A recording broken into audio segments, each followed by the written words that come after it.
जय हिंद साथियों, आज के इस क्लास में आप सभी का बहुत बहुत स्वागत है। तो साथियों, बिहार पुलिस सिपाही की नई भर्ती 2025 के लिए आज आपका जीके, जीएस और हिंदी व्याकरण का सेट नंबर 70 चलेगा। और देखिए, जो भी साथी चैनल पर पहली बार आए हैं, बिहार पुलिस 2025 के बैच में आपका सब्जेक्ट वाइज क्लास स्टार्ट हो चुका है। तो जिन्होंने अभी तक ज्वाइन नहीं किया है, ये व्हाट्सअप नंबर है, इस पर मैसेज करके जानकारी ले सकते हैं। तो चलिए, रात के 8 बज चुके हैं, फटाफट से आप लोग लाइव चैट के साथ जुड़ जाइए। इसी के साथ आज के इस क्लास को हम लोग स्टार्ट करते हैं। तो आप लोग सेशन को एक बार लाइक भी कर दीजिए। तो साथियों, आज का हमारा पहला क्वेश्चन देखिए, निम्नलिखित प्रश्न में 4 विकल्पों में से उस विकल्प का चयन करें जो शुद्ध शब्द का सही विकल्प दिया है। यहाँ पर आपको बताना है आगंतुक कौन सा शुद्ध रूप में लिखा गया है। चलिए बताइए, क्वेश्चन 1 के लिए आंसर क्या होगा। और प्रत्येक स्टूडेंट को नीचे लाइव चैट में अपना अपना आंसर करना है, जिससे कि आप सभी का प्रॉपर तरीके से रिवीजन भी हो सके। तो यहाँ पर आगंतुक शुद्ध रूप में सी ऑप्शन में लिखा हुआ है। अगर आप लोग ध्यान से देखेंगे, ऑप्शन ए और ऑप्शन सी लगभग यहाँ पर क्या है, सेम है। लेकिन यहाँ पे जो बिंदी है ग के ऊपर है, लेकिन यहाँ पे है त के ऊपर। तो ये वाला आपका सही होगा, ध्यान रखिएगा। आगे देखिए, अगम का विलोम शब्द क्या होगा। बिल्कुल इसी टाइप के हिंदी व्याकरण के क्वेश्चन आपके एग्जाम में पूछे आते हैं। चलिए, हिंदी व्याकरण के बाद फिर जीके और साइंस के प्रश्नों को कवर करेंगे। तो अगम का विलोम हो जाएगा यहाँ पर क्या, चलिए निर्गम। अगम का विलोम क्या होगा, निर्गम। सी ऑप्शन यहाँ पर सही है। सक्षम का विलोम क्या होगा, असक्षम। असक्षम। अधम का विलोम क्या होगा, उत्तम। ठीक है। दुर्गम का विलोम क्या होगा, निर्गम। निर्गम। चलिए आगे देखते हैं क्वेश्चन 3। निम्नलिखित प्रश्न में 4 विकल्पों में से उस विकल्प का चयन करना है जो दी गई मुहावरे का सही अर्थ वाला विकल्प है। जहर उगलना, इसका अर्थ क्या होगा। एक एक ऑप्शन को ध्यान से देखिए और बताइए इसका आंसर क्या होगा। जहर उगलना, इस मुहावरे का अर्थ हो जाएगा आपका कड़वी बात कहना। बी ऑप्शन यहाँ पर आपका सही आंसर है। चलिए आगे देखते हैं, बिल्कुल सोच समझकर आंसर लगाइएगा। निम्न में से कौन सा विकल्प तत्सम तद्भव की दृष्टि से सही नहीं है। तो देखिए, जो संस्कृत के शब्द होते हैं वो तत्सम होते हैं, और उसी का जो मूल रूप से हिंदी रूपांतरण होता है वो तद्भव कहलाता है। तो यहाँ पे पाषाण का दिया हुआ है पाहन, ये बिल्कुल सही है, ये तत्सम है और ये तद्भव है। रात्रि का यहाँ पर दिया है निशा, ये गलत है। रात्रि क्या है, तत्सम है और इसका तद्भव बनेगा रात, जो हम लोग आम बोलचाल की भाषा में बोलते हैं शुद्ध यहाँ पे रात, लेकिन इसका संस्कृत होता है रात्रि। ठीक है, ये निशा पर्यायवाची है। तो रात्रि आपका तत्सम है, रात क्या है, तद्भव है। तो ये आपका गलत दिया हुआ है। बाकी सूकर और सुअर ये सही है। सूकर संस्कृत का शब्द है जो कि आपका तत्सम है, और सुअर जो है हिंदी का है जिसको बोलते हैं तद्भव। अच्छा, ये नृत्य क्या है बताइए। यहाँ नृत्य लिखते हैं और यहाँ नाच लिखते हैं, बताइए दोनों में तत्सम कौन है। तो नृत्य संस्कृत में इस्तेमाल होता है ये शब्द, तो ये तत्सम हो गया। और नाच हम लोग बोलते हैं हिंदी में बोलचाल की भाषा में, तो ये आपका क्या हो गया, तद्भव। ध्यान रखिएगा। और यहाँ पे एग्जाम्पल दे सकते हैं, जैसे कि कपूर, और यहाँ पे लिखते हैं हम कर्पूर। तो बताइए कौन सा तत्सम है और कौन सा तद्भव है। तो कपूर है तद्भव, और कर्पूर क्या है, संस्कृत का शब्द है, तो ये है आपका क्या, तत्सम। ध्यान रखिएगा। अधिष्ठाता शब्द में कौन सा उपसर्ग है।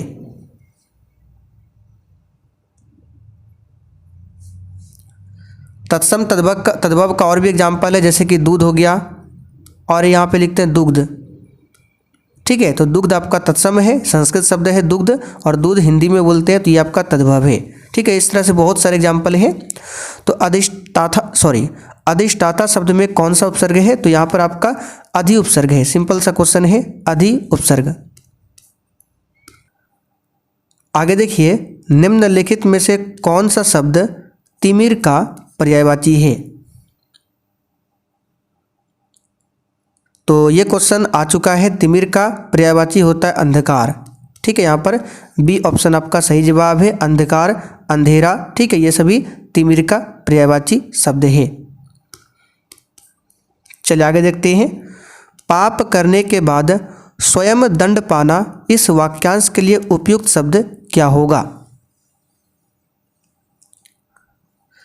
चलिए आज क्लास को थोड़ा सा जल्दी में हम लोग खींचते हैं, तो यहाँ से अब स्पीड में क्लास को कवर करेंगे। तो पाप करने के बाद स्वयं दंड पाना, इसके लिए होता है प्रायश्चित। ठीक है, प्रायश्चित। यहाँ पर सी ऑप्शन आपका सही जवाब है, प्रायश्चित। किसका प्रयोग सदैव बहुवचन में होता है? और जो भी साथी चैनल पर पहली बार आए हैं, बिहार पुलिस 2025 के बैच को अभी तक आपने ज्वाइन नहीं किया है, तो ये व्हाट्सअप नंबर है, इस पर मैसेज करके आप लोग जानकारी ले सकते हैं। इसमें सब्जेक्ट वाइज क्लास आपका स्टार्ट हो चुका है, अभी ज़्यादा क्लास नहीं हुआ है, तो आप लोग देर मत कीजिए। ठीक है, अभी इसमें हिस्ट्री और स्पेशल बिहार, फिर इकोनॉमिक्स, ये क्लास होना बाकी है। तो किसका प्रयोग सदैव बहुवचन में होता है? तो याद रखिएगा, इसका आंसर क्या हो जाएगा? ऑप्शन दर्शन। ये हमेशा बहुवचन में होता है। दर्शन हो गया, प्राण हो गया, ये भी हमेशा बहुवचन में होता है। लता का बहुवचन क्या होता है? लताएं। नारी का क्या होता है? नारियां। लेकिन दर्शन को हम लोग नहीं बोल सकते दर्शने या दर्शनाएं। ठीक है, ये हमेशा बहुवचन में होता है। प्राण भी हमेशा बहुवचन में होता है। कर शब्द का सही अनेकार्थ समूह क्या है? बताइए, कर शब्द का यहाँ पर अनेक अर्थ बताना है, क्या क्या होता है। तो कर का मतलब होता है हाथ। ठीक है, कर का मतलब क्या होता है? हाथ।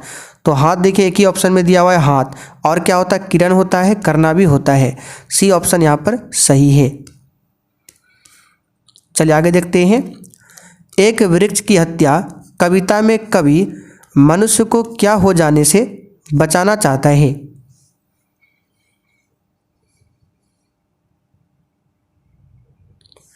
अच्छा, एक वृक्ष की हत्या कविता में इसके लेखक कौन है? तो कुंवर नारायण। कौन है? कुंवर नारायण। ठीक है, कुंवर नारायण इसके लेखक है, ध्यान रखिएगा। और कुंवर नारायण एक वृक्ष की हत्या में पेड़ को बूढ़ा चौकीदार बताते हैं। तो एक वृक्ष की हत्या कविता में कवि मनुष्य को क्या हो जाने से बचाना चाहता है? तो इसका आंसर है जंगल हो जाने से। ठीक है, यहाँ पर डी ऑप्शन सही है। बौद्ध धर्म का संरक्षक कुषाण शासक कौन था?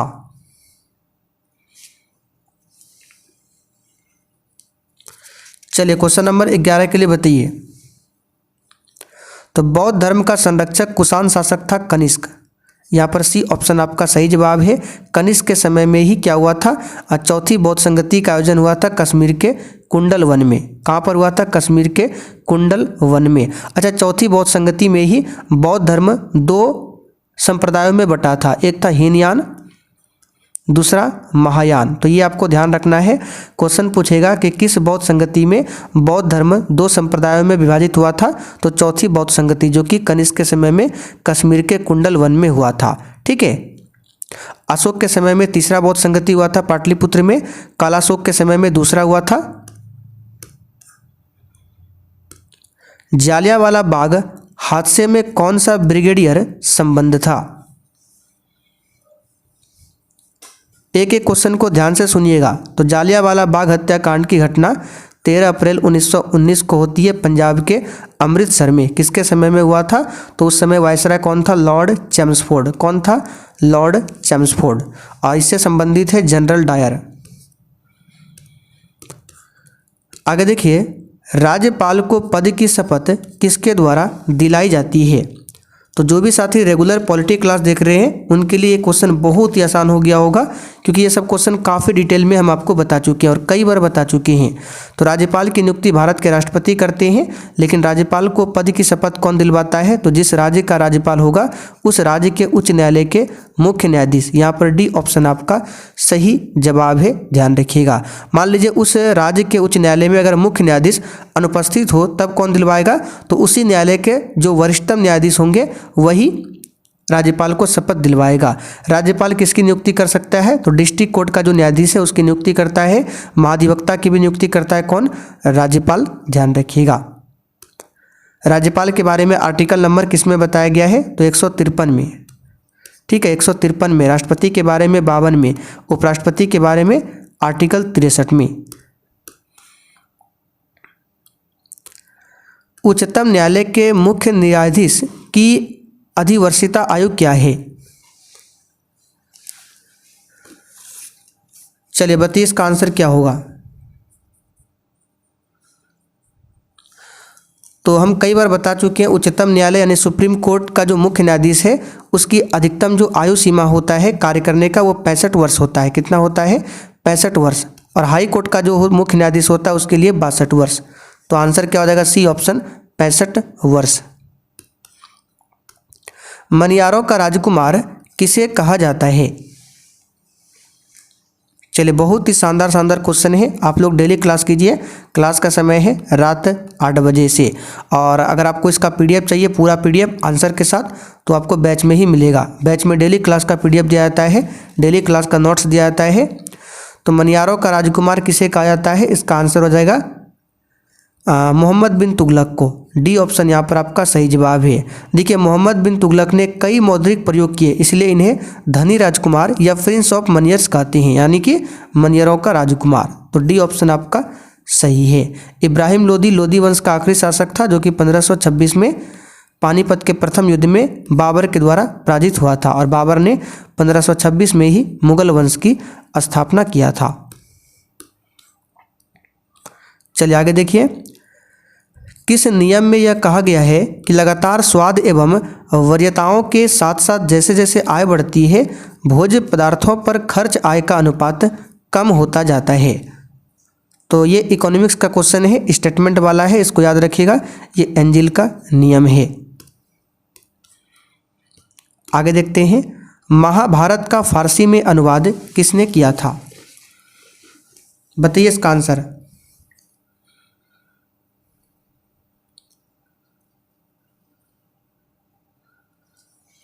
तो महाभारत का फारसी में अनुवाद किसने किया था?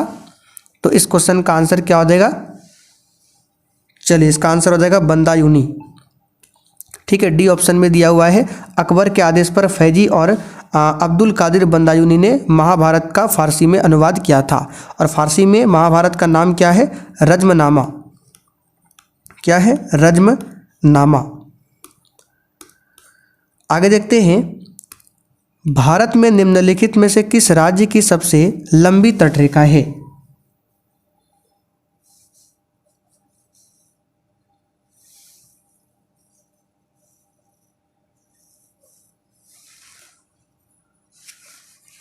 तो भारत में किस राज्य की सबसे लंबी तटरेखा है? तो ये है गुजरात। ठीक है, गुजरात राज्य की तटरेखा सबसे लंबी है, ध्यान रखिएगा। लगभग इसकी तटरेखा की लंबाई 1600 किलोमीटर से भी अधिक है, ध्यान रखिएगा। तो भारत के टोटल कितने राज्य तटरेखा से लगा हुआ है? तो जैसे कि ये नीचे साइड का भारत का मैप है, तो यहाँ से गुजरात से स्टार्ट होता है, गुजरात, महाराष्ट्र, ठीक है, गोवा, कर्नाटक, केरल। तो इधर से आपका गुजरात, महाराष्ट्र, गोवा, कर्नाटक, केरल, 5 राज्य इधर, और इधर तमिलनाडु, आंध्र प्रदेश, उड़ीसा, पश्चिम बंगाल, 4 इधर से, 5 इधर से। तो टोटल 9 राज्य लगते हैं। 9 में से जो गुजरात की तटरेखा सबसे लंबी है। गुजरात के बाद पूछे तो आंध्र प्रदेश। ठीक है, आंध्र प्रदेश दूसरे स्थान पर आता है। अजमेर में 2.5 दिन का झोपड़ा किसने बनवाया था?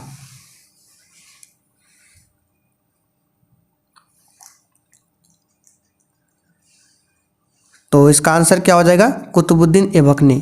ठीक है, कुतुबुद्दीन ऐबक जो है गुलाम वंश की स्थापना इसी ने किया था 1206 में, और इसकी मृत्यु हो गई थी 1210 में पोलो खेलते समय। कुतुब मीनार का जो नींव है इसी ने रखा था कुतुबुद्दीन ऐबक ने। चलिए आगे बढ़ते हैं। नीली क्रांति का संबंध किससे है?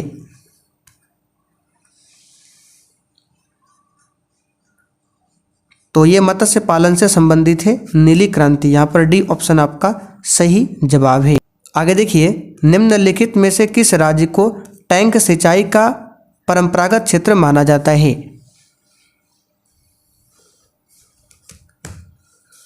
तो यहाँ पर इस क्वेश्चन का आंसर क्या हो जाएगा बताइए?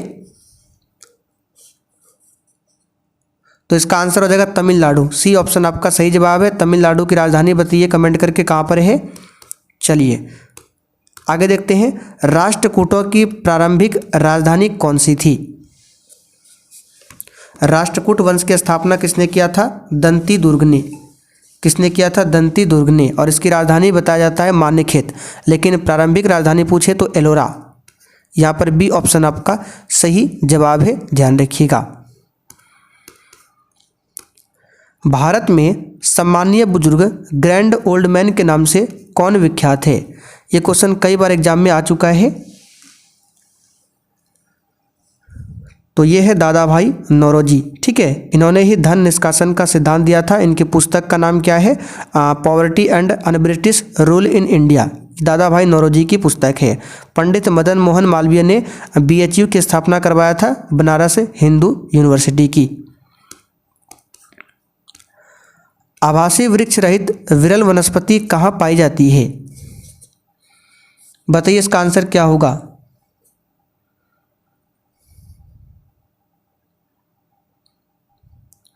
तो आभासी वृक्ष रहित विरल वनस्पति यानी कि उत्तरी ध्रुव की जलवायु में जो वनस्पतियां पाई जाती है उसी का पूछा गया है। तो ये टुंड्रा में पड़ जाता है, टुंड्रा प्रदेश में। यहाँ पर सी ऑप्शन आपका सही जवाब है, यानी कि उत्तरी ध्रुव की जलवायु में पाई जाने वाली वनस्पतियां को ही टुंड्रा कहा जाता है। तो आंसर हो जाएगा सी ऑप्शन।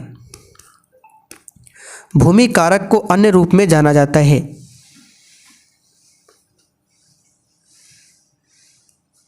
तो इसे मृदीय कारक के रूप में भी जाना जाता है। मुद्रास्फीति की अवधि में सबसे अधिक फायदा किसका होता है? बताइए। मुद्रास्फीति यानी कि इन्फ्लेशन, तो इसमें सबसे अधिक फायदा होता है उद्यमी का। किसका होता है? उद्यमी का। ठीक है, आगे देखते हैं। निम्नलिखित में से कौन सी पुस्तक जवाहरलाल नेहरू ने नहीं लिखी है? तो डिस्कवरी ऑफ इंडिया ये पंडित जवाहरलाल नेहरू की पुस्तक का नाम है। ठीक है, माई एक्सपेरिमेंट विद ट्रूथ ये महात्मा गांधी का पुस्तक है। ठीक है, तो ये नहीं लिखा है। बाकी एन ऑटोबायोग्राफी ये सभी पुस्तक पंडित जवाहरलाल नेहरू की है। डॉक्टर राजेंद्र प्रसाद की पुस्तक का नाम क्या है? आप लोग कमेंट करके बताइए, तो देखते हैं कौन इसका आंसर कर पाते हैं। लोकतांत्रिक केंद्रीकरण किसकी महत्वपूर्ण विशेषता है?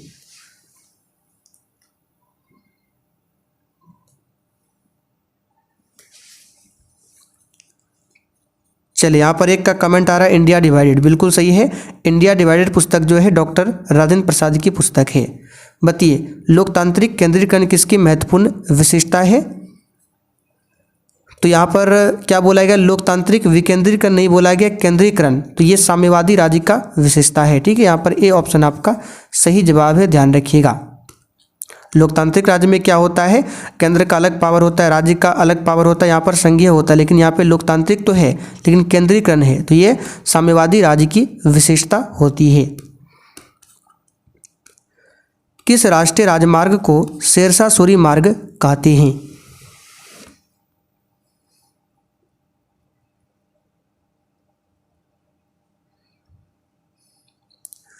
तो राष्ट्रीय राजमार्ग नंबर 1 को क्या बोलते हैं? शेरशाह सूरी मार्ग। अच्छा, शेरशाह सूरी का मकबरा पूछे कहाँ पर है? तो बिहार के सासाराम में। आगे देखिए, ब्राह्मणों पर भी जजिया लगाने वाला दिल्ली सुल्तान कौन था?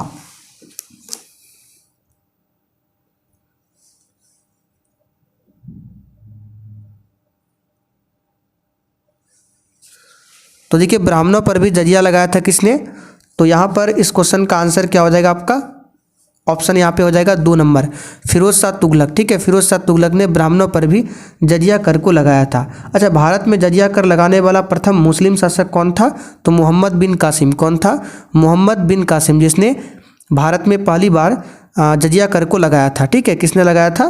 तो भारत में जजिया कर लगाने वाला प्रथम मुस्लिम शासक था मोहम्मद बिन कासिम। लेकिन ब्राह्मणों पर भी जजिया कर को लगाया था फिरोज तुगलक ने। फिर अकबर ने जजिया कर को समाप्त कर दिया था। कब? आप लोग बताइए कमेंट करके, तो डेट बताइए। भारतीय समाचार पत्र का मुक्तिदाता किसे कहा जाता है? तो सिंपल सा क्वेश्चन है, चार्ल्स मेटकॉफ को कहा जाता है। किसे? चार्ल्स मेटकॉफ को। आगे देखते हैं, किस जोन में सर्वाधिक खतरे का क्षेत्र रहता? इसके अंतर्गत गुजरात का कच्छ, जम्मू कश्मीर, हिमाचल प्रदेश, उत्तराखंड का कुमाऊं, सिक्किम तथा दार्जिलिंग क्षेत्र आते हैं। बताइए, किस जोन में ये सभी क्षेत्र आता है जो कि सर्वाधिक खतरे का क्षेत्र है? तो ये सभी जो है जोन 5 के अंतर्गत में आता है। ठीक है, जोन 5 वह क्षेत्र है जहाँ सबसे तीव्र भूकंप आते हैं। ठीक है, जहाँ सबसे तीव्र भूकंप आते हैं जोन 5 में उसे रखा गया है।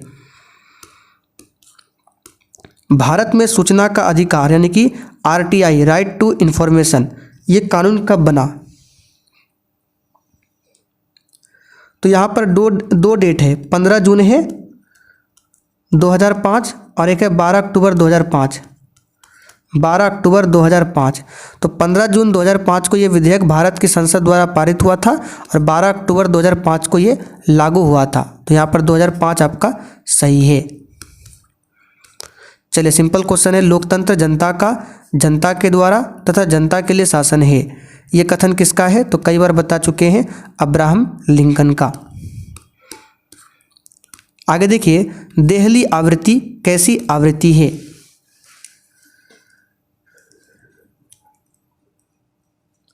देखिए देहली आवृत्ति होता क्या है, पहले आपको समझाते हैं।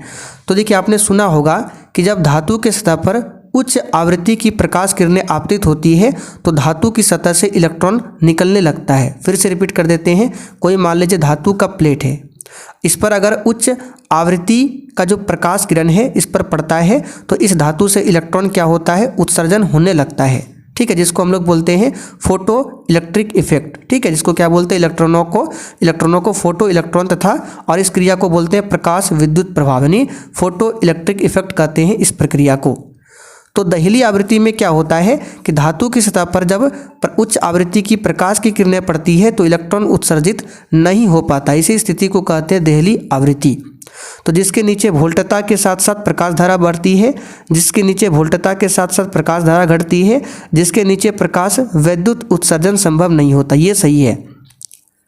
फिर से रिपीट कर देते हैं, जब किसी धातु की प्लेट पर उच्च आवृत्ति का प्रकाश आता है तो इससे इलेक्ट्रॉन निकलता है और इसको हम लोग कहते हैं क्या? इसको हम लोग कहते हैं प्रकाश विद्युत उत्सर्जन या फिर प्रकाश विद्युत प्रभाव। लेकिन जब प्रकाश गिरता है और जब इलेक्ट्रॉन नहीं निकलता है तो उसको कहते हैं देहली आवृत्ति, जो कि सी ऑप्शन में दिया हुआ है। श्री CV रमन को किस क्षेत्र में कार्य करने के लिए नोबेल पुरस्कार से सम्मानित किया गया? तो इसका क्वेश्चन नोट्स में भी डाल चुके हैं। 1930 में भौतिकी के क्षेत्र में नोबेल पुरस्कार मिला था प्रकाश प्रकीर्णन के लिए। यहाँ पर ए ऑप्शन आपका सही जवाब है, ध्यान रखिएगा। टेस्ला चुंबकीय डैश का यूनिट है, बताइए किसका है? तो ये सिंपल सा क्वेश्चन है, टेस्ला जो है चुंबकीय क्षेत्र का यूनिट है, किसका? चुंबकीय क्षेत्र का। यहाँ पर डी ऑप्शन आपका सही है, ध्यान रखिएगा। ढलवां लोहे में कार्बन का प्रतिशत कितना होता है? एक होता है पिटवां लोहा, एक होता है ढलवां लोहा। तो सबसे बढ़िया जो होता है पिटवां लोहा होता है। तो ढलवां लोहा में कार्बन का प्रतिशत मात्रा पूछा गया है तो ये 2 से लेकर 4.5% तक इसमें कार्बन की मात्रा होती है। तो ऑप्शन के अकॉर्डिंग 2 से 5 दिया हुआ है, तो डी ऑप्शन यहाँ पर सही है। आखिरी क्वेश्चन, मानव शरीर में विकिरण, एक्स किरणों या गामा किरणों आदि के कारण हुई क्षति को किस में मापा जाता है? यानी कि मानव शरीर में जब एक्स किरण पड़ता है तो उससे कुछ क्षति भी होता है। ठीक है, तो क्षति के कारण जो क्षति को जो मापा जाता है उसको रेड में मापा जाता है। किसमें? रेड में। यहाँ पर डी ऑप्शन आपका सही जवाब है। इसको लिखते हैं रेड से भी, रेड्स या फिर रेड। ठीक है, रोंटगन ने एक्सरे का पता लगाया था, ये आप सभी जानते हैं। तो चले साथियों, आज का प्रैक्टिस सेट आपका यहीं पर कंप्लीट होता है। अब जिनको भी इस बैच के बारे में जानकारी चाहिए इस पर मैसेज कीजिए, आपको जानकारी संपूर्ण मिल जाएगा।